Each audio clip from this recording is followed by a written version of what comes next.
जी, इसमें postmortem report हमें आज प्राप्त हुई है और साथ ही जो विसरा जो डॉक्टर्स द्वारा जो लिया गया है बॉडी का वो भी प्राप्त हुआ है। अभी डॉक्टर्स ने कोई कंक्लूजन नहीं दिया है कॉज ऑफ डेथ के बारे में और हम जो विसरा को केमिकल एग्जामिनेशन के लिए भेजेंगे। उसकी रिपोर्ट आने के बाद जो भी रिपोर्ट आएगी उसके बाद डॉक्टर से उसका कॉज ऑफ डेथ लिया जाएगा, कंक्लूजन जो होगा उसके बाद ही। तो सर जिस तरह से इंजेक्शन के निशान की बात की गई है तो उसमें कुछ निकल कर आया है, कौन सा इंजेक्शन दिया गया था या किस पर्पस के लिए दिया गया? अभी ये कहना बहुत जल्दबाजी होगी क्योंकि हम इसको अभी एग्जामिन कर रहे हैं पोस्टमार्टम रिपोर्ट को भी, और जो मौका के हालात हैं उससे उसको मिलान करके केमिकल एग्जामिनेशन की को सबको मिलान करके उसके बाद ही जो है ना फाइनल वर्डिक्ट कुछ कह सकते हैं कि इसमें रीज़न क्या रहा है डेथ का। तो सर कब तक फाइनल हो पाएगा कि जो मौत का असल कारण है वो क्या रहा, और विस्तार रिपोर्ट जो खास इस भाई ने केस में रखी है वो कब तक आने देंगे? इसको हम प्रायोरिटी पे करवाने की कोशिश करेंगे, एक नॉर्मल केस की तरह ना लेके जो प्रायोरिटी पर संबंधित जो भी विभाग उसकी जांच करेगा उनसे हम संपर्क करके और प्रायोरिटी के ऊपर इसको जांच करवा के जल्दी से जल्दी इसका ओपिनियन लेने की कोशिश करेंगे कि रीज़न क्या है डेथ का। तो सर इस मामले में जो अखिल के पिता है मोहम्मद अख्तर, उनका भी जो है बयान आया है कि उनका बेटा जो है मानसिक रूप से परेशान था, ड्रग एडिक्ट था और कई बार ऐसी हिंसक घटनाएं जो है वो कर चुका है, और सोशल मीडिया की भी कुछ वीडियोस है जिसमें एलिगेशन भी लगा रहा है और उनको पाक साफ भी बता रहा है। तो सभी जो मामले हैं इसको किस तरह से देखते हैं सर, क्योंकि दूसरे पक्ष का भी जो बयान है वो आया है? इसके बारे में ये जांच का विषय है और मानसिक रोगी था या नहीं था ये चीज़ें उसकी मेडिकल हिस्ट्री ही बता पाएगी कि वो रोगी था या नहीं था, और अगर था तो किस तरह का ट्रीटमेंट उसको दिया गया था और किसके द्वारा दिया गया था, ये भी हमारी जांच का विषय है।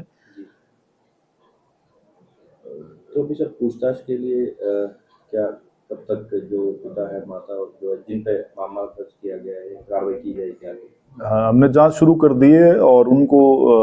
जल्दी सबको शामिल जांच किया जाएगा, इनके परिवार के जितने सदस्य हैं और जितने भी लोग मृतक के आसपास रहने वाले हैं या जो उसके टच में थे सबको जांच में शामिल करके और शीघ्र हम जो वीडियो है सर उसकी भी जांच की जाएगी? जी बिल्कुल, फोरेंसिक में भेजेंगे, उसकी भी जांच, जो भी वीडियो मृतक द्वारा अपलोड किए गए थे उनकी भी जांच की जाएगी, उसने कब और कहां से किन हालात में वो वीडियो भेजे थे उसके भी फोरेंसिक से हम जांच करवाएंगे। तो सर एसआईटी की जांच पहलू कर रहे आगे जो कुछ इसमें बहुत सारे एंगल हैं हमारे पास देखने के लिए। अभी जो है ना प्राइमरीली हम देख रहे हैं इसकी मेन तो यही है कि रीज़न क्या है डेथ का, उसके ऊपर हम फोकस है, और उसके अलावा क्या हालात रहे, कैसे इसकी मौत हुई है, ये सारी चीज़ें इसके ऊपर हमारा फोकस रहेगा। और जो आसपास इसके जो साथ रहने वाले लोग थे, आसपास रहने वाले लोग थे, उनको हम जांच में शामिल करेंगे और क्या क्या चीज़ें निकल के सामने आती हैं उसके ऊपर हम कार्रवाई करेंगे। सर इस मामले में जो शिकायत करता है शमशुद्दीन चौधरी, वो भी कहीं ना कहीं जो पूर्व डीजीपी उन्होंने कहा कि मैं कभी जानता नहीं हूँ, अमलेरकोटला के विधायक का भी बयान है कि कभी मेरे पीए ये रहे नहीं है, तो किस तरह से देखते हैं, क्योंकि कल बयान भी दर्ज किए गए थे तो उसने कुछ और कहा इस मामले को लेकर, क्योंकि जो पहले शिकायत दी गई है वो सारी सोशल मीडिया वीडियोस और पोस्ट पे दी गई है। देखिए ये कॉग्निजेबल ऑफेंस है, इसमें शिकायतकर्ता कोई भी हो सकता है। शमशुद्दीन ने शिकायत दी और पुलिस ने जो ना उस शिकायत के आधार पर एफआईआर दर्ज की है, तो ये